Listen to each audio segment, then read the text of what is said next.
a cracked tooth embedded in the sand, the dull stench of sweat and old blood, the thud of iron striking bone, again and again, until there is only silence.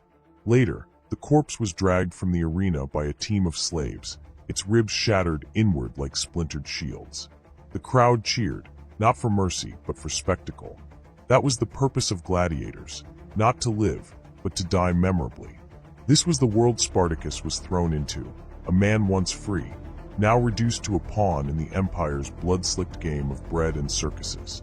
Today we reveal the real story behind the man who became legend, Spartacus. A Thracian warrior enslaved by conquest, forced into the sand to kill for sport, only to rise, rebel, and nearly bring the Roman Republic to its knees. But before we step deeper into this forgotten corridor of history, if stories like this awaken something in you, a fascination with the darker truths, the untold legacies, the shadows that shaped empires, then I invite you to tap that like button and subscribe for more journeys into the hidden past. And tell me in the comments, where in the world are you joining me from? I'm always amazed by how these long-buried tales are being rediscovered by curious minds across the globe. All of us connected by a hunger to understand the world, not just as it was told, but as it truly was. It began in Capua, a city of wealth, decadence, and slow rot. The Ludus of Batiatus was one of the empire's premier gladiator schools, a training ground for human flesh to be honed into weaponry. Behind its stone walls, over 200 slaves endured beatings, starvation, and the constant proximity of death. Among them, Spartacus, Thracian by birth, once a soldier, likely a deserter. The details blur in the smoke of lost records, but fragments remain. He was captured by Roman forces sometime around 73 BCE, sold into slavery, and sent to Capua. He had a wife, according to one account, a woman claimed to be touched by prophecy, given to fits and omens. She saw in him something monstrous, something divine. The Romans only saw muscle. He refused to break. He fought with uncanny precision, driven not by rage, but by calculation. A former auxiliary in the Roman military, Spartacus understood formations, flanking maneuvers, and how to kill quickly. And more importantly, he understood his enemies. His body bore the quiet marks of training: hardened calluses, healed welts, a scar near his left shoulder where a javelin had once kissed bone. He rarely spoke, but when he did, the other slaves listened. Even then, he was becoming something more than a man, a figure, a fault line. And in the summer of 73 BCE, the fault cracked. The revolt began with kitchen knives. Historical accounts differ on who planned it. Some say it was spontaneous, a hunger for freedom that boiled over. Others suggest it was a slow-brewing conspiracy, whispered in the training pens and latrines. Either way, the moment came when Spartacus and 73 others overpowered their guards with utensils and stolen cleavers. They raided the armory and burst into the streets of Capua like wildfire given breath. The city was caught off guard. Gladiators were entertainment, not soldiers. No one expected the walking dead of the arena to strike back. They fled south, taking refuge on Mount Vesuvius. Not yet the doom-bringer it would become in 79 CE, but still steep, forested, and treacherous.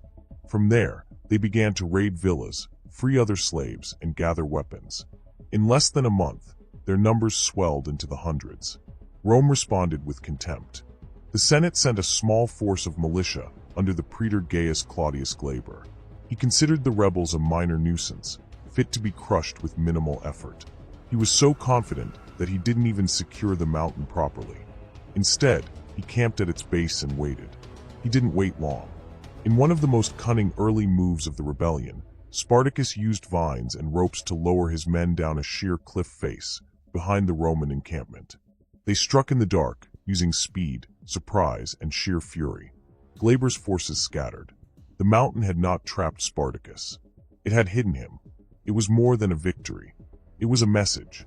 The Republic's assumption that discipline belonged to Rome and chaos to the enslaved was wrong. Spartacus wasn't just a brawler. He was a strategist. But the body count wasn't what frightened the Senate most. It was the implications. The Romans had built their empire on the backs of slaves. At its peak, over a third of the population of Italy were enslaved. Spartacus's revolt wasn't just a gladiator's tantrum. it was contagion. The fear of an empire built on servitude was that the slaves might realize they had numbers. And now they had a leader. Inside the Senate halls, candles burned into the night. Patricians whispered of revolt spreading to Sicily, to Gaul, to Africa. Panic rippled through the Republic like a fever. And still, Spartacus grew stronger. He enforced discipline among his ranks, executing those who raped or stole from villagers. His army was not a mob. It was evolving into something terrifyingly close to a real military force. He began stockpiling weapons, training new recruits, building what some historians speculate was a mobile forge system to keep blades sharp and spearheads plentiful. There are tales, half-believed, that he even used Roman battlefield formations, reverse-engineered from memory. Some modern scholars contest this, arguing that such precision would have been impossible among peasants and fugitives. But others suggest it was precisely his understanding of Roman military psychology, its overconfidence, its obsession with order, that gave him an edge. One fringe account even describes how Spartacus used captured Roman soldiers to train his men in shield discipline, before executing them to avoid betrayal. It may be apocryphal, but the fear it inspired was real, and still the Roman elite clung to disbelief. They saw him as a fluke, an inconvenience. They did not yet understand that they were facing not just an escapee, but a movement. One built on rage, memory, and something older than Rome itself, the raw, aching desire for freedom. And somewhere in the forests of Campania, under torchlight and the howls of the newly unchained, a once-forgotten Thracian drew a line in the dust. He would not kneel again. The line drawn in dust became a trail of fire. Spartacus, once a gladiator with nothing but calloused hands and the weight of chains on his back, now commanded an army. From the slopes of Vesuvius, his force surged like a storm through southern Italy, plundering Roman villas, liberating slaves, and leaving scorched estates behind as grim warning signs. Rome, accustomed to order and hierarchy, watched with growing dread as the chaos slipped beyond their control. By the autumn of 73 BCE, the numbers had swelled beyond any rational expectation. No longer a ragtag band of escaped gladiators, the rebellion now numbered over 10,000. Some estimates, perhaps inflated, perhaps not, placed the figure eventually at over 70,000.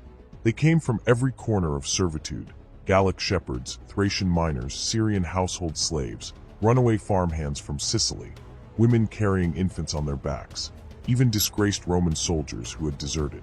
The dream of freedom had metastasized. There was no single language, no uniform, no fixed religion. But Spartacus gave them one unifying belief: Rome could be defied. He did not rule with grand speeches or polished ideology. He ruled through action. He ensured fair division of loot. He punished cruelty. He shielded villagers who helped his cause, and mercilessly executed those among his ranks who harmed innocents. Even Roman sources, prone to exaggerating barbarism among their enemies, were forced to admit that Spartacus governed his men with a peculiar sense of justice. It was then that he made his first great strategic gamble. Rather than marching on Rome, he turned south, toward the heel of the Italian boot. His aim? Escape, not conquest. Historians still debate whether Spartacus truly intended to invade Rome or merely to lead his people out of Italy and back home. Some argue that he recognized the logistical impossibility of capturing the capital. Others claim he feared losing the moral clarity of rebellion to the moral corruption of rule. A few fringe theories suggest he had struck some clandestine deal with foreign traders, promising ships in exchange for looted Roman gold. Whatever the reason, Spartacus steered his army toward the Straits of Messina, hoping to secure passage to Sicily. The island had its own tortured legacy of slave revolts. 2 major insurrections had bloodied its soil just decades prior.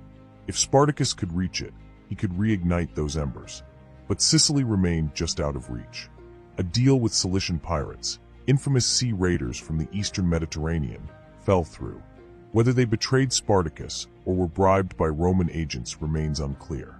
What is known is this: the ships never came, and Rome pounced. By now, the Senate was no longer treating the revolt as a local inconvenience. They had already seen praetors humiliated, armies routed, villas burned. Enough was enough. They appointed Marcus Licinius Crassus, a ruthless aristocrat, fabulously wealthy, and eager for military glory. Crassus wasted no time. He reinstated discipline through brutality. 1 in every 10 soldiers of a cowardly legion was executed by their own comrades in a practice known as decimatio. It had not been used in centuries. Blood reasserted control. Soldiers began to fear Crassus more than they feared Spartacus. He also brought strategy. Crassus didn't chase the rebels. He boxed them in. Using trenches, spikes, and fortifications, he attempted to trap Spartacus in the southern tip of Italy. The net was tightening. Inside the rebel camp, tensions began to splinter. Spartacus's army was not unified in purpose. Some wanted to flee. Others wanted to sack Rome. A Gallic splinter group, led by Crixus, a fierce and brutal fighter, broke off and was slaughtered near Mount Garganus. Crixus's death hit Spartacus hard. Some sources say he forced Roman prisoners to fight to the death in mock funeral games, a macabre echo of the arena he had once despised. The irony was not lost on anyone. From liberator to spectacle master, it was a moment that revealed the haunting gravity of war. When pressed, even revolutionaries could become the thing they once resisted. Still, Spartacus fought on. In the winter of 72 BCE, he attempted to push north again, clashing with Crassus's forces in a brutal sequence of engagements. Bodies piled faster than they could be buried. Horses dropped from exhaustion. Diseases crept through the camps, intestinal parasites, infected wounds, rotting teeth. One lesser-known report describes rebels using fermented goat milk mixed with ash as an antiseptic paste. It rarely worked. And then came the impalements. Crassus, determined to break morale, lined captured rebels along Roman roads, crucified, impaled, left to rot in the open air. The message was clear.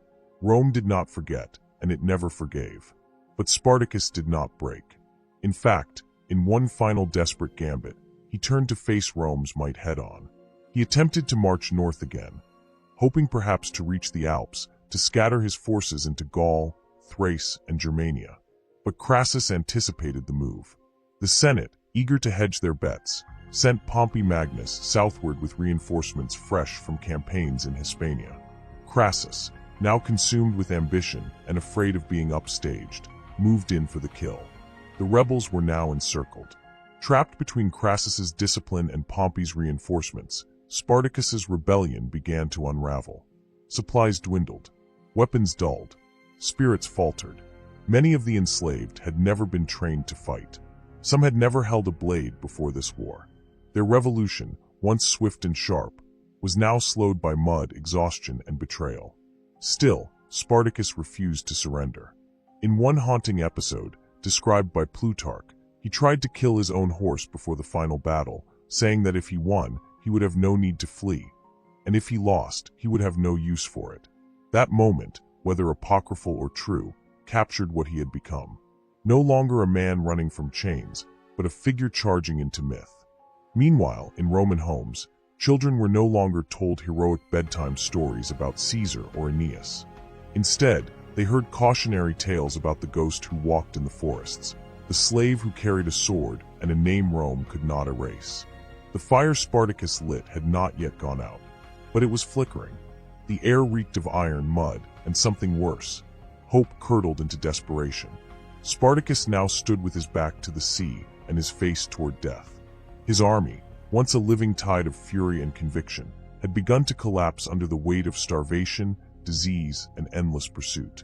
What remained was a cornered beast, wounded, feral, and waiting for the final blow.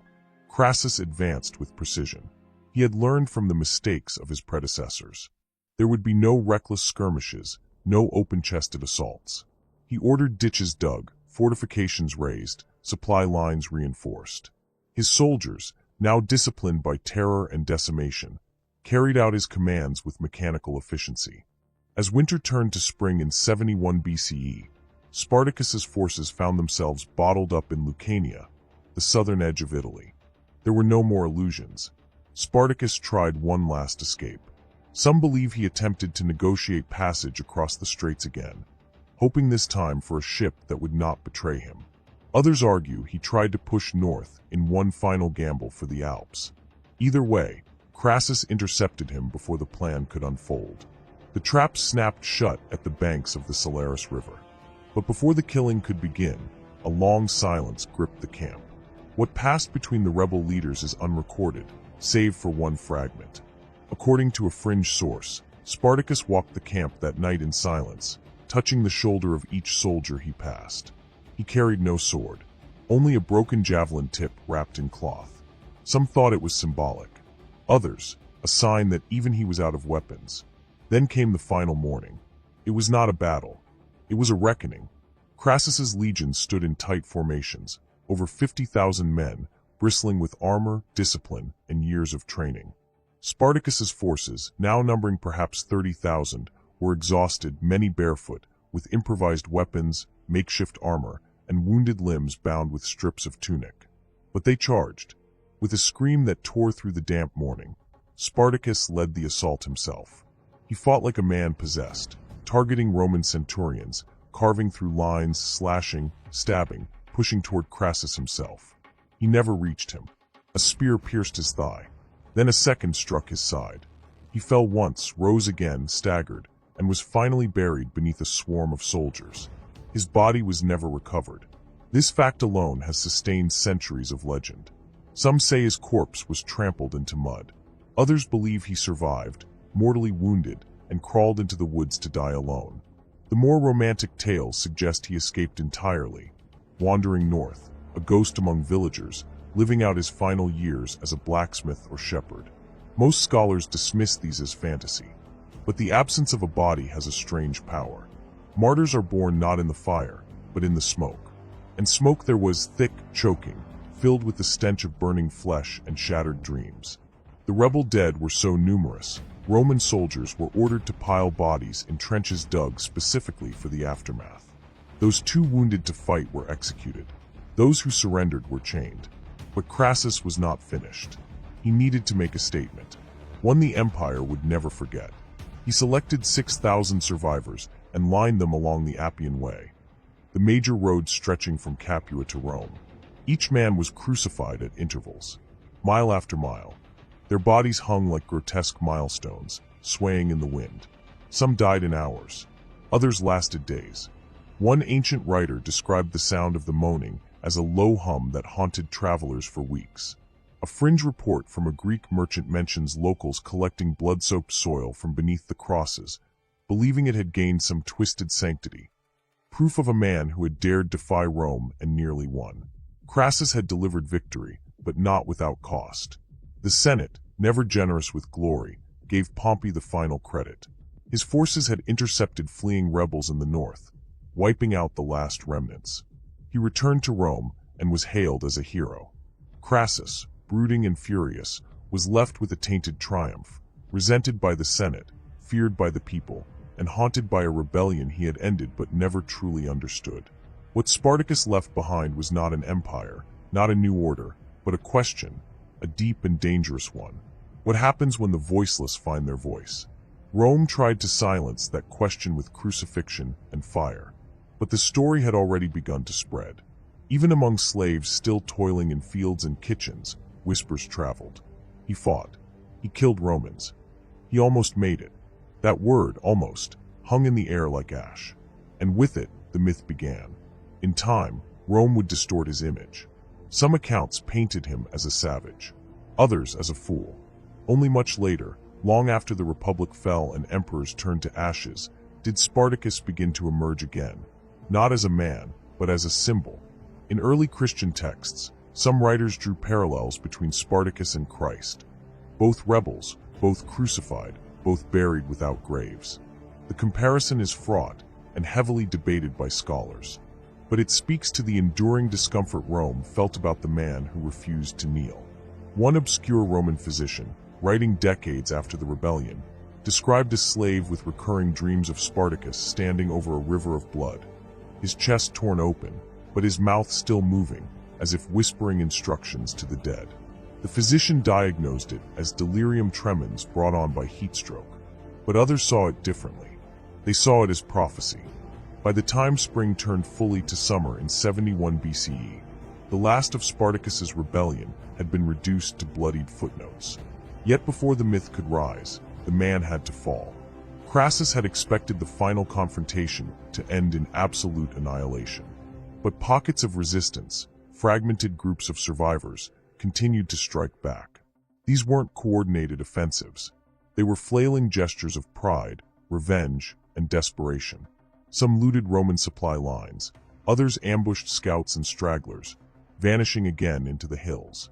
And in each attack, the name Spartacus was whispered, not as a commander, but as an omen.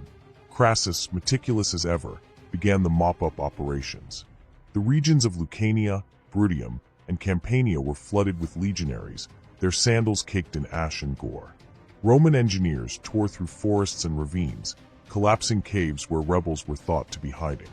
Captured fugitives were tortured for information. A small detachment even burned entire villages suspected of harboring survivors. One woman, described in a marginal note from a first-century scholar, reportedly poisoned a Roman officer after he attempted to rape her during an interrogation. When her body was found, she had carved the word libertas into her own arm. That same word had echoed from the lips of thousands just months before. Now it clung to charred ruins and dying breaths. The Roman public, meanwhile, remained divided. In the cities, aristocrats praised Crassus for restoring order. But among the plebeians, particularly freedmen and the lower classes, unease lingered. Not out of sympathy for the rebellion, few dared speak such thoughts aloud, but out of recognition. The notion that an uneducated slave could organize an army and challenge the might of Rome struck a nerve. It exposed the cracks. If Rome's greatness rested on domination, what happened when the dominated refused to play along? To distract from this disquieting truth, the Senate turned to spectacle. The crucifixions along the Appian Way remained for weeks. Birds nested in the exposed rib cages. Dogs gnawed at dangling feet. Vendors set up stalls near the road, selling wine and olives to spectators who came to gape at the rebel corpses. It was horror as entertainment, a grotesque extension of the very game Spartacus had once been forced to fight in. A lesser-known Roman playwright, Saurix Maximus, even penned a tragedy based loosely on the revolt, titled The Chains of Thunder. It featured a Thracian hero who dreams of freedom, only to be seduced by a Roman woman and ultimately betrayed. It was, in truth, a character assassination thinly veiled as art, meant to diminish Spartacus's legacy and reassure Roman audiences of their moral superiority. The real Spartacus, of course, had no love story. What he had was pain, pain forged into purpose, purpose diluted by exhaustion, and finally, exhaustion overtaken by legacy. As the months dragged on, Rome moved to erase the memory. The surviving rebels were sold back into slavery or sent to mines in Iberia and Gaul, places so distant and cruel they were considered a kind of living death. A few were selected for public execution. Others were sentenced to damnatio ad bestias, thrown into arenas to be torn apart by wild animals for the amusement of crowds. In a strange, almost cynical twist, one captured rebel, believed to have been Spartacus's former sparring partner, was forced to perform a mock version of the rebellion in the Colosseum, acting as Spartacus while a Roman actor dressed as Crassus vanquished him to thundering applause. The irony must have been suffocating. Yet not all of Rome was blind to the deeper implications. Cicero, the famed orator and statesman, mentioned Spartacus in passing in one of his early political writings. He referred to the rebellion as Tempestus Servilis, the slave storm, and cautioned the Senate never to forget the lesson it carried. Cicero, ever the political survivor, didn't sympathize with Spartacus, but he recognized the danger of dismissing him as a brute. Even the lowest man, when stirred by injustice, can shake the world, he wrote. Outside the capital, that idea was harder to smother. Among the rural poor, a kind of underground reverence began to grow. Graffiti in back alleys depicted crude images of a bearded man with a sword standing atop a pile of broken chains. In some slave quarters, stories were told to children of a warrior who would one day return from the earth itself to free them all. Superstition, perhaps, but powerful. The Senate responded with new crackdowns. Slave codes were tightened. Informant networks expanded. Masters were granted greater authority to discipline and execute their property without trial. And yet, fear hung in the air, silent, like the scent before lightning. Because Spartacus had shown something no law could unshow, that Rome's gods bled when cut, that its soldiers could be outwitted, that its pride could be wounded. One account from a Roman camp doctor speaks of a legionnaire who developed violent night terrors after the war. He would wake screaming, claiming to see a man with cracked teeth and a javelin tip walking between the tents, whispering in Thracian. The doctor prescribed poppy milk and leeches. Nothing worked. To this day, his final report reads simply, "Hauntings not yet ceased." What remained was silence. Not peace, never peace, but a heavy, watchful quiet, like breath held too long.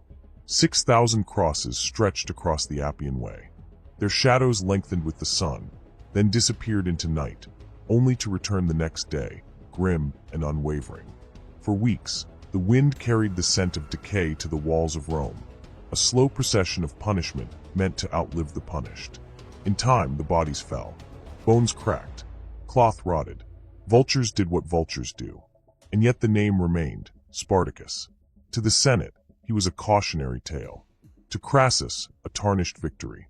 To the surviving slaves of Italy, those who still broke their backs under Roman whips, he was something else.